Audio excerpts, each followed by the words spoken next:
오늘 말씀은 성경에서도 매우 독특하다 못해서 유일한 사건의 말씀입니다. 바울 사도가 당시 기독교 수장인 베드로를 공개적으로 꾸짖은 사건입니다. 이것은 정말 우리가 속된 말로 놀랄 노자라 할 정도로 이것은 너무나 충격적이고 깜짝 놀랄 만한 그 당시의 기독교의 지평을 뒤흔들어 놓는 놀라운 이 사건입니다. 바울이 어떻게 그렇게 할 수 있었을까입니다. 바울이 버릇이 없어서가 아닙니다. 바울이 선배를 몰라봤어, 무슨 예절이 없었어, 선배 사도들을 존중히 여기지 않았어, 교만했어가 아니라 바울은 그런 모든 것을 다 갖추고 있었습니다. 그럼에도 불구하고 어떻게 그렇게 할 수 있었는가 하는 말씀을 하나님께서는 갈라디아 2장에 성경에 기록해 놓고 있다는 겁니다. 그것은 무슨 뜻인가요? 항상 드리는 말씀이지만 너희도 그렇게 하라는 겁니다. 바울이 이렇게 했구나 듣고 이거 바울의 문제, 바울 한 사람에게만 해당하는 거, 바울만 할 수 있는 거, 나는 할 수 없는 거, 나는 안 해도 되는 거, 나하고는 상관없는 거. 대부분이 만에 만명, 제가 봤을 때는 다 그렇다고 합니다. 기독교인 1000만 명이라면 제가 봤을 때는 1000만에 하나 있을까 말까, 저는 그런 생각이 듭니다. 왜냐하면 성경 66권에도 이런 부분이 없어요. 전혀 없어요. 나는 우리 죄인인 우리의 입장에서 이런 말 하는 것은 참 금방지다, 금방스럽구나, 이런 식으로 아주 말을 할 수 있겠지만은 참 성경 말씀에 하나님께서 이 사건을 성경에 이렇게 기록으로 남겨주신 것이 참 감사하다 싶을 정도로 이 본문은 오직 하나님 앞에서, 오직 하나님께 더 가까이, 오직 하나님께만 영광을 돌리는 그리스도인이 어떻게 살아야 하느냐 하는 구체적인 행동 요강, 행동 요령을 정확하게 말씀하고 있는 겁니다. 기독교인은 세상에서만이 빛이 아니에요. 세상은 어디예요? 교회가 아니잖아요. 바깥에 예수 안 믿는 불신 세계에서, 세상에서 소금과 세상에서 빛이 아니에요. 성경은 교회 안에서도 빛이 되어야 돼요. 오늘 이 장면은 교회 안이 부패하고 썩어갈 때 한 줄기 강력한 빛이라고 하는 방망이로 베드로를 책망한 거예요. 예수는 세상의 소금이요 세상의 빛이라 강론을 하시며 산상보온하셨던 예수님도 당신의 생애는 어떠셨나요? 예루살렘 성전이 장사하는 집이 되었을 때는 성전을 엎어버렸습니다. 그게 세상의 빛인가요? 성전의 빛인가요? 교회 안에서의 빛이었어요. 제사장들을 책망했죠. 사두교인과 종교인들, 율법사들을 화 있을진저로 라고 저주를 하시고, 독사의 자식이 아니라 독사의 새끼들아라고 말씀을 하셨죠. 그거는 세상의 소금과 빛의 행동이 아닙니다. 예수님이 하신 거의 많은 행동들은 세상에서는 그냥 고쳐주시고 불쌍히 여기셨어요. 그러나 교회 안에서는 준엄했습니다. 어마어마하게 책망하고 회초리로 짐승을 비둘기를 상을 뒤집었고, 돈 상을 뒤집었고, 사람들을 다 양도 내어 쫓고, 장사하는 집이 강도의 소굴이 됐다고. 주님께서는 공생의 초기에서도 한번 성전을 뒤집어 엎으시더니, 말기에 십자가에 달리시는 직전에도 마지막으로 예루살렘 성전에 부패한 것을 견디지 못하시고 그냥 교회를 엎어버린 것입니다. 여러분 교회에서 이렇게 하면 치리감 아닌가요? 교회에서 이렇게 하면 되나? 아무리 목사도 목사가 아니잖아. 예수님이잖아. 오늘날 교회법으로 따지면 그 치리감이에요. 교회에서 그렇게 하면 됩니까? 우리 한번 받아봅시다. 교회 법 위에 성경이 있다. 왜 요즘은 교회 법이 센 거예요? 하나님 말씀대로도 안 하면서. 예수님께서 어떻게 사셨나요? 3년이라고 하는 공생애를. 세상을 향해서는 그다지 뭐 특별히 하신 말씀 없어요. 전부 다 교회 안에 교조주의자들, 종교인들, 율법자들, 소위 말하는 직분자들, 목사, 장로, 권사, 집사, 제사장, 서기관, 레위인, 바리새파, 율법사들, 그들을 싸잡아서 끊임없이 주님께서는 그들을 속된 말로 갈구었습니다. 가만 안 뒀습니다. 맷돌로 갈아버렸습니다. 그것 때문에 십자가에 달리신 거잖아요. 그 죄를 책망하시다가 미움 사가지고 바라봐 놓고 베팅한 거 아니에요? 예수를 죽여버리라는 거예요. 저희 소리가, 여론이, 데모대가, 시위가 그야말로 국민들의 전적인 지지를 받은 그 종교 지도자들이 빌라도를 압박해서 결국은 예수를 죽이는데 성공했죠.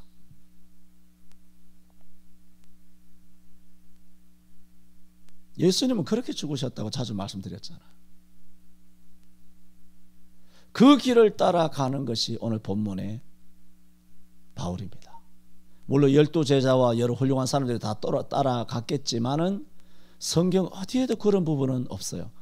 그 부분은 오늘 이 장면에서 베드로가 외식했을 때 공중 앞에서 베드로를 거침없이 면책 얼굴을 대고 대면해서 그대로 책망을 해버린 겁니다. 까마득한 후배가 내가 대사도 베드로로 종횡무진 전국 팔도를 그렇게 다녔을 때 바울은 뭐하고 있었나요? 기독교를 핍박하는 적그리스도 대적자 입장에 있었던 그가 지금 언제부터 예수 믿었다고, 언제부터 사도라고 많은 사람 앞에서 나를 들고 까느냐는 거예요. 이거는 삼강오륜으로서도 있을 수 없는 것입니다. 인의 예지에서도 이건 인간이 아닌 것입니다. 이거를 바울이 해냈으니 하나님의 은혜입니다. 이게 가능해야 합니다. 가능한 그리스도인이 되어야 합니다. 이게 가능한 그리스도인. 이게 되는, 이런 일이 일어나는 교회가 진짜 교회입니다. 목사님들은 신학적으로 다 알죠. 지상교회는 전부 다 불완전한 교회인 것을 다 압니다. 그럼 이런 일이 있어야 될 거 아니에요. 교회는 다 불완전한 교회, 지상교회는 전부 다 전투적인 교회예요. 완전한 교회가 아니라고. 죄인들이 모인 곳이. 목사부터 죄인이잖아요. 직분이 목사라는 것뿐이지. 왜 목사 노릇을 자꾸 하다 보면 자기가 죄인인 걸 모를까요? 자주 말한 것처럼 설교할 때는 내가 죄인이라 한다니까. 다 해요. 목사님들 얼마나 진지한지. 나무 주연상감이라고 하잖아요. 다 죄인인 줄 안다고 말해요. 나도 그렇게 하잖아. 배운 대로. 나도 죄인인 척 하잖아. 근데 실제로 생활을 가운데 기독교 교회 안에서 성령으로 움직일 때는 그게 없어요. 그게 잘 순간순간에 그걸 잊어버리나 봐. 자기가 죄인인 것을. 자기가 전과자라는 걸 잊어버리나 봐. 그냥 뭐 몇백 명, 몇천 명, 몇만 명 거느리는 목사, 내 위치가 어디쯤이다 하는 거 아니까 목사들끼리 다 모이면 그 위치대로 나란히 선다니까. 일렬 정도로 서요. 누가 안 시켜도 일렬 정도로 선다니까. 큰 교회 숫자대로 선배, 후배로 이렇게 줄 선다니까.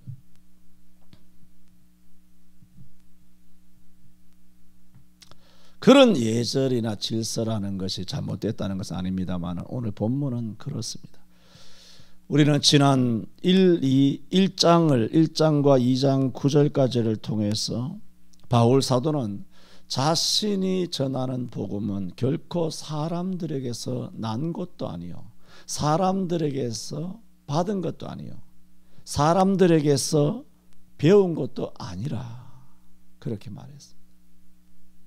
그리고 자기가 다메섹에서 예수님을 만난 이후에 결코 먼저 사도된 자를 만나러 예루살렘에 올라가지 아니하고 아라비아로 가서 기도에 먼저 힘을 썼다라고 말하면서 자신은 그야말로 말단에 지나지 않았지만 어떤 종교적인 위압에도 결코 위압당하지 않았고 어떤 유명세에도 굴복하지 않았다 하는 것을 우리는 말씀을 돌아보았습니다.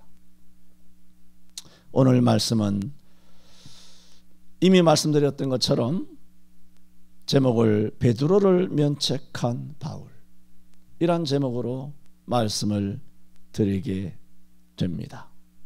오늘 첫 번째만 말씀을 드려야 될 것 같습니다. 첫 번째, 오늘 이 본문을 통하여 주시는 말씀은 바울은 이런 것입니다. 교회 안에 어떤 형태의 차별이 있더라도 그것은 교회일 수 없다는 겁니다. 그러니까 바울 사도가 베드로를 신랄하게 그 앞에서 면전에 대고 책망을 한 것은 교회의 위기를 감지했기 때문입니다. 이걸 그대로 두면 교회는 그야말로 흔들린다. 교회는 엄청난 위기에 노출될 수밖에 없다는 것을 바울이니까 굉장히 영적으로 밝잖아요. 밝죠. 그래서 영적으로 이것을 직감하고 바울이 그야말로 총대를 맨 거죠. 혼자 매서 베드로를 뭐 어떻게 하겠다고 하는 것이 아니라 이것이 해결되지 않으면 교회는 굉장히 위험하다는 거예요. 자, 이 사건은 언제쯤 있었던 사건이냐? 우리가 2장 1절에서 바울 사도는 14년 후에 예루살렘에 다시 올라갔다 했을 때 이 14년 후에라는 것이 뭔가 약 3주간 쭉 말씀드렸어요. 다시 한번 복습한다면 이 14년 후에는 첫째는 바울이 1, 2, 3차 전도 여행 중에 1차 전도 여행을 마친 이후예요.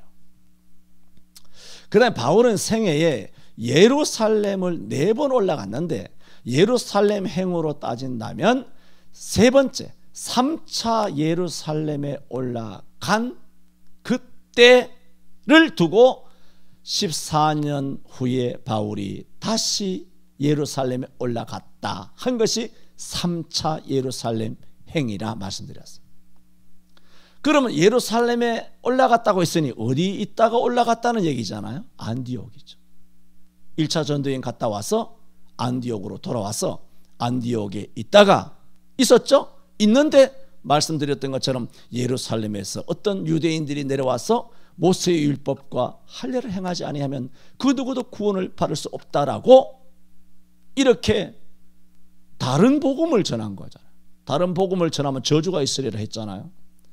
그러니까 이것 때문에 큰 다툼과 분쟁이 일어나서 안디옥 교회에서 결의를 해서 바울과 바나바를 예루살렘에 있는 베드로를 비롯한 감독들, 지도자들에게 파송하여 이 안건에 대하여 답변을 구해와라. 해결책을 구해와라. 왜? 도토리 키재기로 자기들끼리 싸우니까 분쟁만 일어난다고.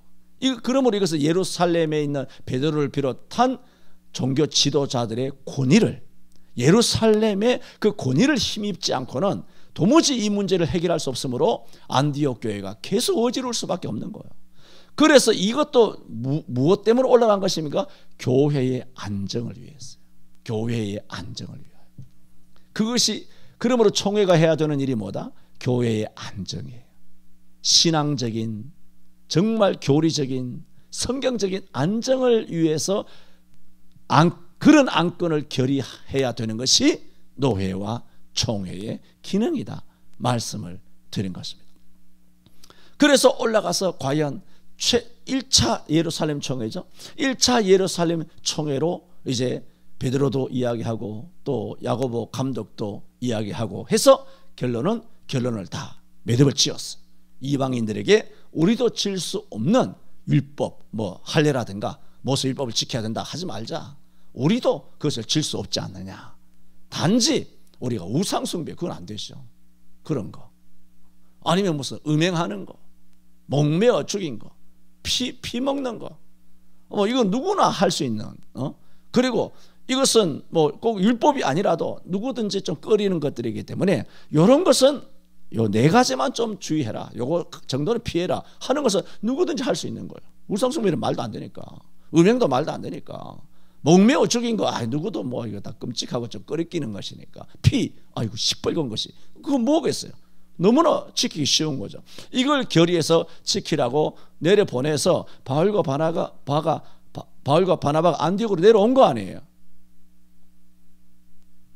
오늘 본문은 그때로부터 일어난 일이라고요. 그래서 11절에 게바가 어디에 이르렀다고요? 안디옥에 이르렀을 때에 라고 하잖아요. 이렇게 바울과 바나바가 이런 일을 다 수행을 하고 안디옥으로 내려갔죠. 그리고 게바는 베드로잖아요. 그러므로 베드로가 그 뒤로 무슨 업무 때문인지 안디옥으로 내려온 거예요. 안디옥으로 내려와서 있었을 때 그가 외식하였기 때문에 바울 사도가 그를 심하게 책망을 한 것입니다. 그러므로 바울 사도가 이렇게 한 것은 무슨 개인적인 어떤 사명감, 개인적인 어떤 성결, 개인적인 어떤 다메섹에서 만났던 그 순수한 예수 신앙, 그런 것들이 기본이고 거기서 발로가 되었겠지만 바울이 실제로 이것을 건드린 것은 교회 때문이었어요. 그걸 아셔야 돼요. 예수님도 비둘기 내쫓고 돈 상 없고 양들 내쫓고 이게 한 것이 예수님의 성격, 성질, 무슨 신학, 물론 그런 것이 바탕이 됐겠죠. 예수님의 성결이, 거룩이 바탕이 됐겠지만 실제로는 뭘 위하는 거죠? 교회가 이래서는 안 되는 거예요. 교회는 거룩해야 된다는 것이죠. 물론 그 교회는 건물 교회만 아니라 우리 자신에 있는, 우리 자신이 더러우면 주님께서 다 내어 쫓으신다는 거죠.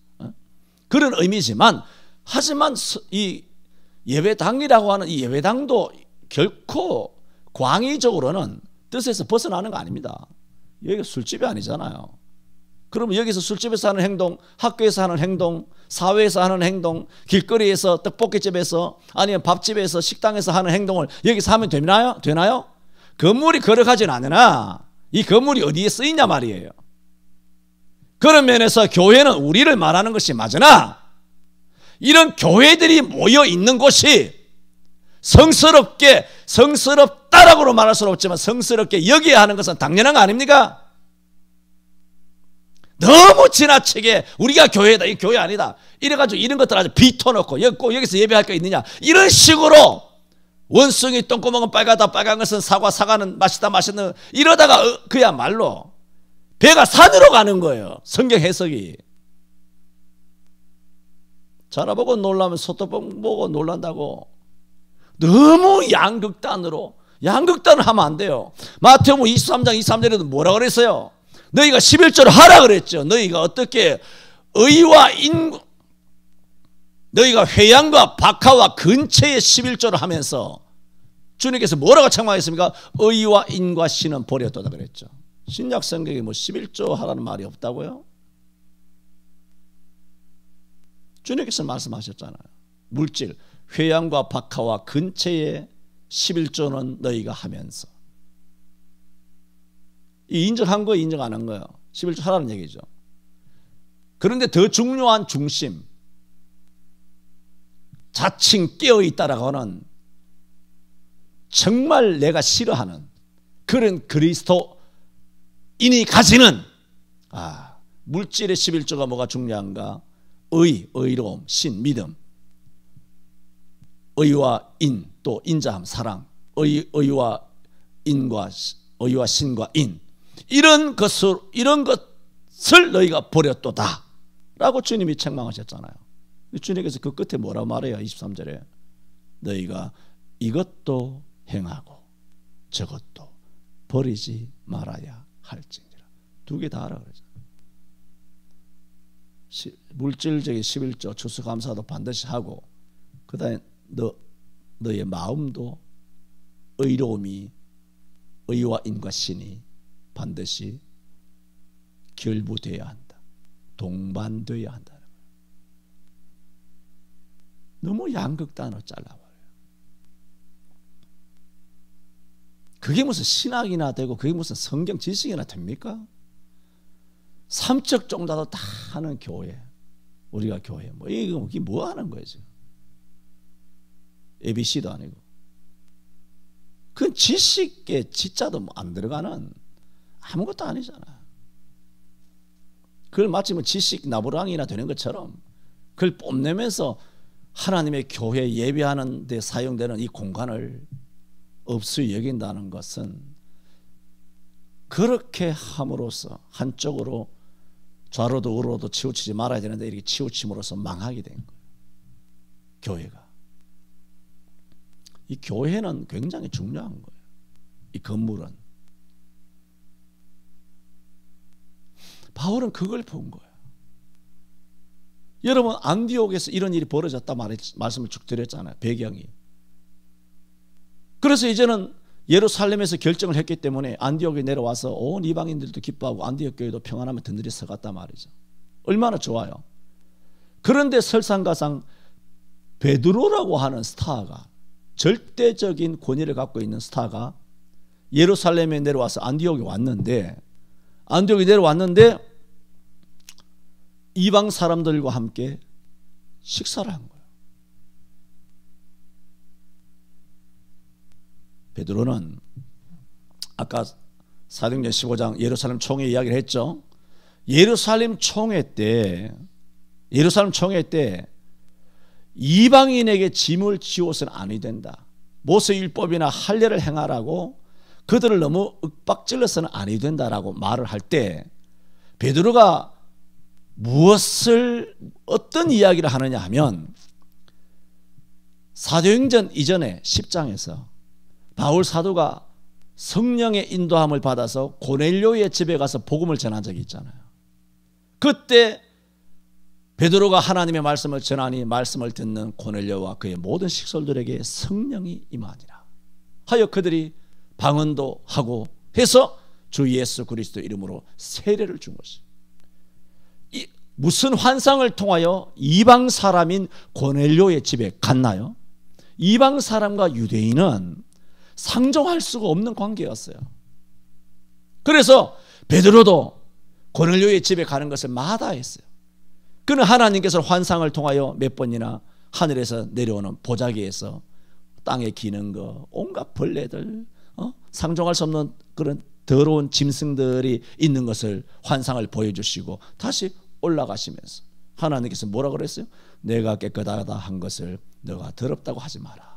이런 환상을 3번이나 본 다음에 그리고 고넬료가 보낸 사신이 문 앞에서 똑똑똑 들이며 베드로라고 하는 사람이 있느냐 하여 왜 그러느냐, 고넬료라고 하는 사람이 당신을 부른다 하니 고넬료는 이방 사람이잖아요. 내가 금방 기도할 때 본 이 환상이 이방 사람 고넬료의 초청이 있더라도 이방 사람을 더럽다고 하여 그의 청함을 거절하지 말라 하는 뜻인 줄 알고 고넬료에게 가서 복음을 전하니 말씀이 임할 때 성령이 임하게 되었다는 거잖아요. 이런 이야기를 하면서 예루살렘 사도행전 15장에서 첫 번째 예루살렘 총회 때 바울이 그걸 발언을 한 거예요. 내가 옛날에 경험한 것이 그것이었다 하면서 베드로가 그것을 이야기를 하면서 모세율법을 지키라, 할례를 행하라 하며 이방 사람과 유대인에게 차별이죠. 유대인의 차별을 두는 것은 옳지 않다. 그리고 야고보 감독 예수님의 젖동생인 야고보 예루살렘 감독이죠. 감독이 또 일어나서 다윗을 예를 들어서 말씀을 전함으로 그렇게 전부 다 화의해서 그런 아름다운 결론을 맺은 거예요. 이렇게 베드로가 해놓고 했죠. 이방인과 유대인의 차별이 없다고 말했잖아요. 하나님이 깨끗하다 한 것을 네가 더럽다고 하지 말라는 그런 계시와 환상과 체험도 했잖아요. 그래서 예루살렘 총회의 아름다운 결론도 일구어냈잖아요. 그랬던 베드로가 그 뒤에 안디옥에 내려와서 이방 사람들과 함께 식사를 하던 중이에요. 왜? 자기가 받은 체험이 있잖아요. 고넬료의 체험도 있고 예루살렘 총회에서 자기가 한 말도 있고 은혜도 있고 하니까 유대인과 이방인은 전혀 개념치 않은 거예요. 전혀 마음의 끓이김이 전혀 없었던 거예요. 성령으로 하나가 됐기 때문에 새로운 영적 혈통으로 한 형제요 한 가족이었기 때문에 베드로에게는 전혀 아무런 생각이 없었어요. 그래서 음식을 해서 먹은 거예요. 같이 애찬을 나눈 것이죠.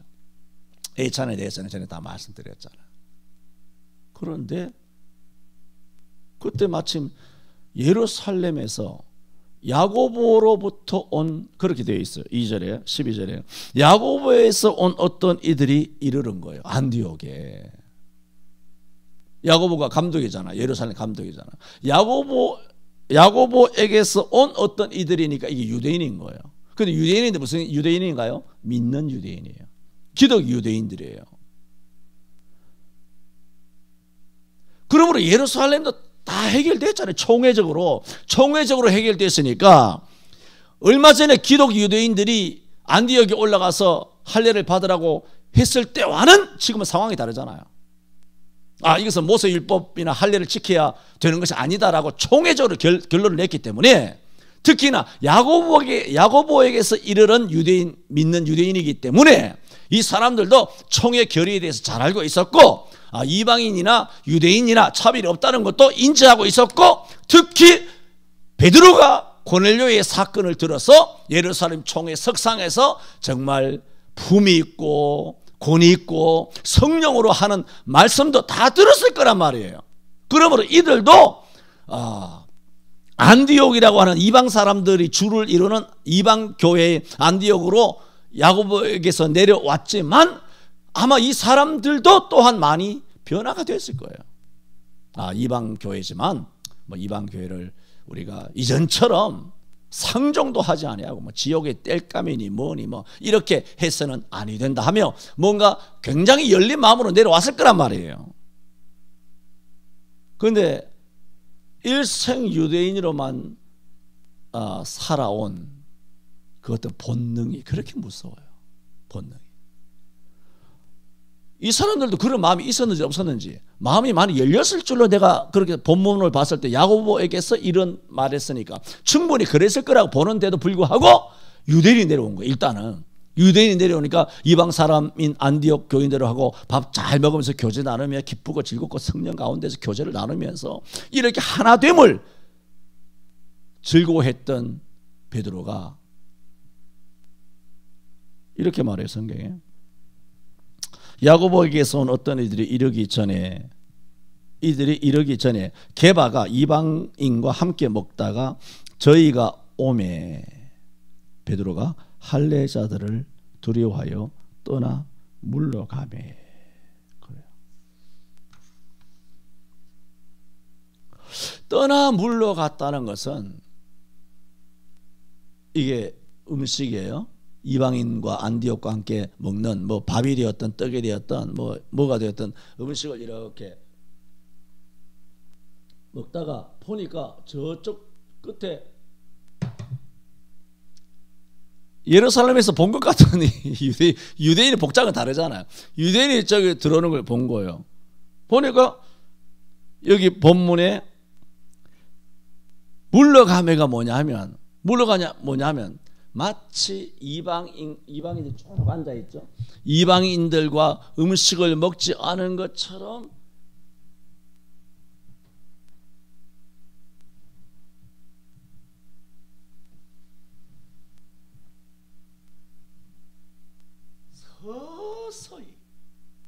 안 그런 것처럼, 안 했던 것처럼.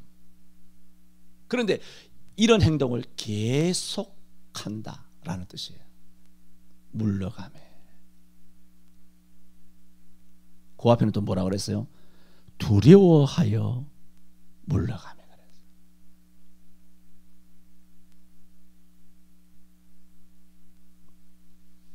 그런 베드로의 외식에 13절에 이렇게 말했습니다. 남은 유대인들도 저와 같이 외식함으로 바나바도 저희의 외식에 유혹되었느니라. 여러분, 바나바가 누굽니까? 1차 전도 여행 때 바울과 바나바가 함께 선교를 떠났던 사람이에요. 그때만 해도 바울보다 바나바의 이름이 앞에 나와요. 바나바와 바울이 1차 전도 여행 때 안디옥 교회로서 선교사로 파송을 받아서 1차 전도 여행을 다녀온 바울의 동력자가 바나바예요. 그리고 안디옥 교회에서 할례 문제가 있었을 때 안디옥 교회 파송을 받은 것도 바나바잖아요. 바울과 바나바잖아요. 예루살렘 총회에 올라가서 그 모든 문제를 해결하고 총회에서 좋은 답변을 받아서 내려와서 온 이방 사람들에게 마음의 기쁨을 던져준 사람이 바로 바나바란 말이에요. 이런 바나바까지도 베드로가 그렇게 미혹하니까, 베드로가 외식을 하니까 그런 대단한 사도 바나바도 사도예요. 이런 대단한 이 바나바도 베드로라고 하는 엄청난 전설적인 인물이 그렇게 하니까, 자기도 유대인이잖아요. 바나바까지 베드로가 하는 행동 그대로 했다는 거예요. 마치 이방 사람들과 안 먹은 것처럼 했다는 거예요. 그러면 안디옥에는 이방 사람만 있느냐? 아니에요. 유대 기독교인들 교포들이 다 있다 그랬죠, 전 세계에. 그래서 13절에 그렇게 뭐라고 말해요? 남은 유대인들도 베드로와 같이 외식하였다 그랬어요. 유대인들도 있었어요. 그러므로 이게 뭐예요? 베드로가 할례자들을 두려워하여 떠나 물러가매 13절에 남은 유대인들도 저와 같이 외식하였고 그 얘기죠. 바나바도 베드로의 외식에 유혹되었다. 베드로와 똑같이 외식하였다는 얘기잖아요. 이게 뭐예요? 그 야고보에게서 이런 유대인이 들어왔을 때 베드로만 본 게 아니란 얘기예요. 식사하는 모든 좌적인 인물들이 다 본 거예요. 유대 사회가 다 열려 있잖아요. 넓죠. 다 본 거예요. 유대인이 들어오면 눈에 확 띄죠. 다 본 거예요. 그러면 이들이 미혹됐다는 것은 무슨 뜻입니까? 베드로가 어떻게 자기들도 깜짝 다 놀랐는데 베드로가 어떻게 행동하느냐 일거수일투족을 다 지켜보았다는 거예요. 목사님이 어떻게 행동하나 지켜보았다는 거예요. 베드로가 안 그러고 담대하게 있었으면 이 사람들 아무도 미혹되지 않았을 텐데 가만히 보니까 베드로가 아닌 것처럼 행동한 거예요. 그래 자기들도 큰일 났다는 생각이 들어서 자기들도 아닌 것처럼 행동한 거예요. 이런 일들이 교회는 많습니다. 지금 2020년 한국 교회가 이렇게 된 것은 딱 이 경우입니다. 성경에 이런 말씀이 한두 군데 있는 것은 아닙니다만 그런 외식을 봤을 때 아까 뭐라 그랬어요? 바울이 강력하게 베드로를 향하여 책망한 것은 무엇 때문이다? 교회의 존립 때문이에요. 자, 여러분 보세요. 이 안디옥 교회가 어떤 교회입니까? 더 설명이 필요 없죠? 굉장한 교회죠. 그러면 안디옥에서 그것도 누가? 그 당시 종교 지도자의 수장인 베드로가 와서 이 외식을 한 거예요. 모든 사람이 다 봤잖아. 남은 유대인도 봤고 바나바도 넘어가고 많은 사람이 다 봤어요. 그렇다면 거기서 있었던 이방인 안디옥 그리스도인도 봤을 거 아니에요. 이방인 그리스도인이 훨씬 많잖아. 안디옥 교회는. 온 교인이 다 본 거예요. 수백 명이 다 본 거예요. 안디옥은 선교지예요. 선교지라고요. 이 1차 전도 여행을 파송했던 교회가 안디옥 교회라고. 이 교회를 통하여 소아시아에 다 복음이 증거됐잖아요. 구브로를 통하여, 실루기아 안디옥을 통하여, 또 어디? 갑자기 생각 안 난다. 안디옥을 통하여 어디로 들어갔습니까? 갑자기 생각이 안 나. 마지막에는 더베고 그 앞에 루스트라고 그 앞에 뭐가 있나요? 그렇게 해서 다 복음을 증거했잖아요. 특히 남부 갈라디아라고 저는 말씀드렸잖아요. 갈라디아 지역에 다 복음을 전했잖아요. 지금 성경이 뭐예요? 갈라디아서를 이야기하는 거예요. 그러므로 이방 사람들이 굉장히 많았는데 또 이 안디옥 교회에서 이방 사람에게 다 복음을 전한 교회인데 이것을 베드로가 외식한 이 외식이 삽시간에 바울이 1차 전도여행 때 전도했던 이 갈라디아 지방으로 삽시간에 소문이 확 퍼져버린 거예요. 그걸 아셔야 돼요. 갈라디아서는 바울 사도가 3차 전도여행 때 쓴 겁니다. 지금 사건은 뭐예요? 1차 전도여행 마치고 2차 전도여행 가기 전에 일어난 사건이에요. 그러면 이 외식하고 나서 뭐가 있다는 거예요? 2차 전도여행 한 5년 동안, 3, 4년 동안. 그리고 바로 뭐 3차 전도여행 때 썼다고 쳐요. 한 최소한 약 5년 정도까지는 이 외식이 입소문을 통하여 어디에? 바울이 복음을 전도한 남갈라디아 지역에 삽시간에 퍼진 거예요. 다 안디옥 교회가 모교회잖아요. 거기서 다 선교했기 때문에.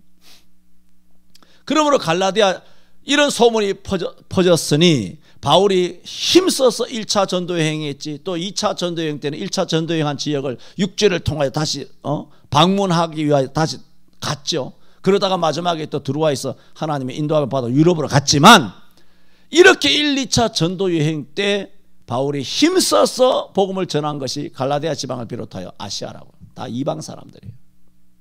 그런데 4, 5년 동안 이런 베드로의 외식으로 인해서 이방 지역에 있는 많은 사람들에게 들려간 거예요. 들려진 거예요. 무슨 문제가 생기나요? 지난주 복음의 진리라는 제목이었죠. 복음의 진리. 복음의 진리가 무너지고 뭐가 되죠? 율법이 파괴되었다고 믿어도 율법이 살아나는 거예요. 뭐가 살아납니까? 할례. 모세 율법이 살아나는 거예요. 이런 베드로 한 사람의 외식을 통하여 그 외식은 무슨 외식인가요?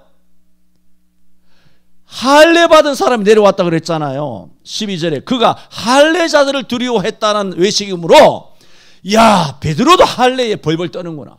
야 우리도 예수 믿으면 구원받는다고 했지만 베드로가 저렇게 하는 거 보니까 야 우리 할례 안 받았다가는 무슨 문제가 있나 보다. 이 할례가 굉장히 중요한 것보다 할례도 받아야 되나 보다. 이런 엄청난 복음의 회방거리가 된 거예요. 전 아시아에 소문이 퍼진 거예요. 그래서 바울이 2차 전도여행 때도 바울도 그 감을 못 잡았던 것 같아요. 3차 전도여행 와서 유럽으로 건너가서 마게도냐에 가가지고 거기서 갈라디아서를 써서 급하게 보내면서 갈라디아 서신의 그 서체가 뭐라고요? 매우 공격적이고 전투적이라고 그랬죠. 그러면서 하는 말씀이 뭐라고? 핵심은 다른 복음은 없다. 계속 말하고 있잖아요. 다른 복음을 전하면 저주가 있다. 나나 다른 사도나 천사라도 다른 복음을 전하면 저주가 있다. 내가 사도되고 복음을 받은 것은 사람으로 말미암은 것이 아니다. 사람으로 배운 것도 아니다. 사람에게서 난 것도 아니다.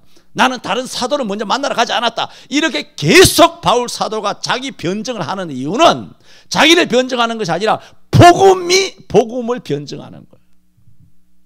너희가 지금 베드로 한 사람으로 인하여 일어난 엄청난 복음의 이 회방거리에 너희가 휩쓸려서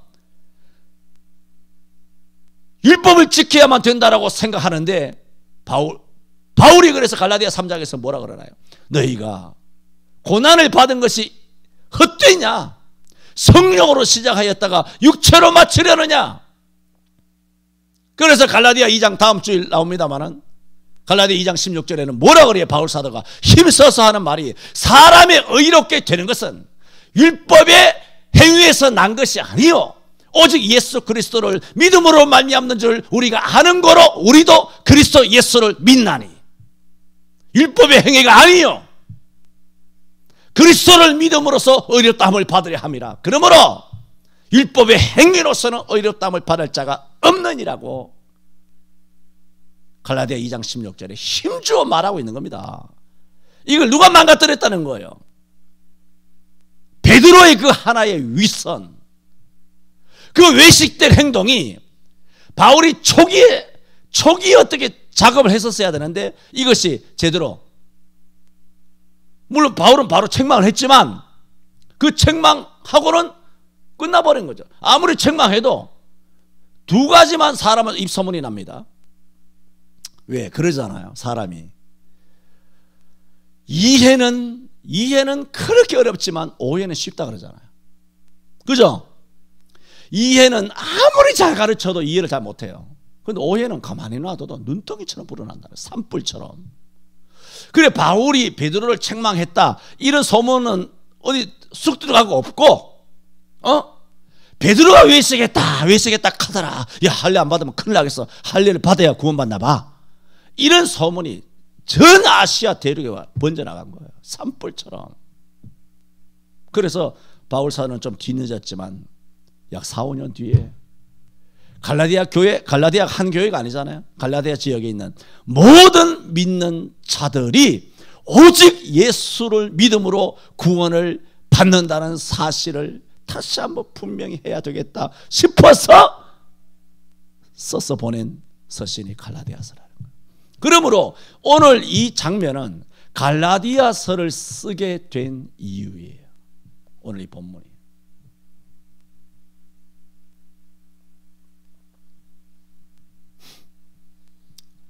결론적으로 말씀을 드리고 다음 주 한 번 더 말씀을 드려야 됩니다. 그래서 바울 사도는 대선배인 베드로를 뭐라고? 14절에 모든 자 앞에서 게바를 책망했어요. 모든 자 앞에서. 그렇게 책망할 수밖에 없었다는 겁니다. 우리는 이 같은 베드로의 외식의 행동을 우리는 오늘 성경을 통해 분명히 보았습니다. 베드로가 누굽니까? 오늘 베드로만한 사람이 있느냐라는 질문조차도 말이 안 돼요. 없어요. 아무도 없어요. 발 뒤꿈치도 못 따라가요. 그런데 이런 어마어마한, 정말 위대하죠 사실은. 뭐 하나님만 높여야 된다는 입장에서는 그렇게 표현할 수 없지만 인간적으로는 굉장히 위대한 분이 어마어마하게 위대하게 쓰임 받았죠. 그렇잖아. 새 예루살렘의 12기초석이 12사도라 그랬어요. 얼마나 대단합니까? 나와 함께 심판하겠다. 한 사람 12사도예요. 우리가 주를 위하여 아비도 버리고 어미도 버리고 다 버렸습니다. 우리가 무엇을 하리까? 너희가 나와 함께 심판하리라 그랬어요. 어마어마한 권세를 가진 사람이에요. 위대한 분이에요. 우리는 그럼에도 불구하고 오늘 갈라디아서 오늘 이 본문을 통하여 알게 되는 것은 인간이 어떤 인간이라도 인간이 인간 앞에 내세우는 표식, 자기 신분, 그리고 자기 우월, 자기 스펙, 자기 경건, 자기 성결, 이것이 하나님 앞에서는 얼마나 헛된 것인가 절감하게 됩니다. 하나님 앞에서는 유대인이나 이방인이나 부한 사람이나 가난한 사람이나 귀한 자나 천한 자나 누구든지 간에 교회에 어떤 사람이 있든지 간에 우리는 알아야 합니다. 그 사람이 귀한 자도 천한 자도 아니라는 거예요. 그 사람은 다 뭐라고? 예수 그리스도께서 피 흘려 죽어주신 죄인이라는 겁니다. 그걸 알아야 합니다. 다 죄인이에요. 그걸 알 때 교회에 차별이 없어집니다.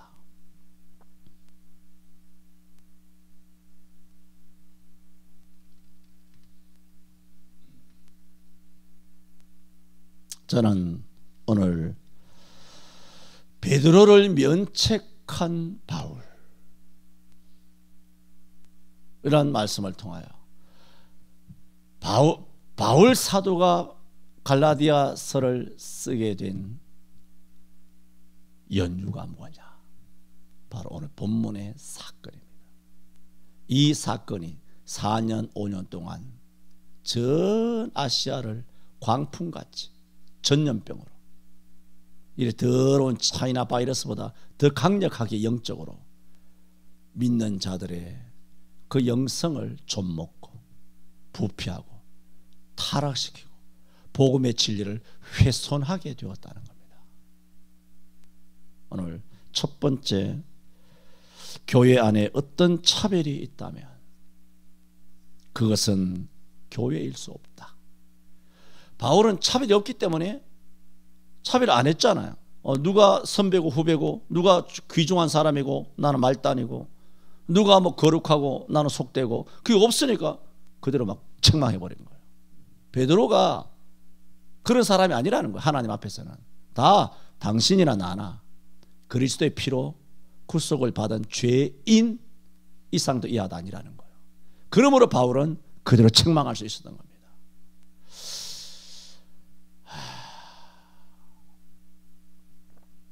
극소수라고 봅니다. 정말 천만에, 백만에 하나, 천만에 하나. 어렵다고 봅니다. 기도합니다.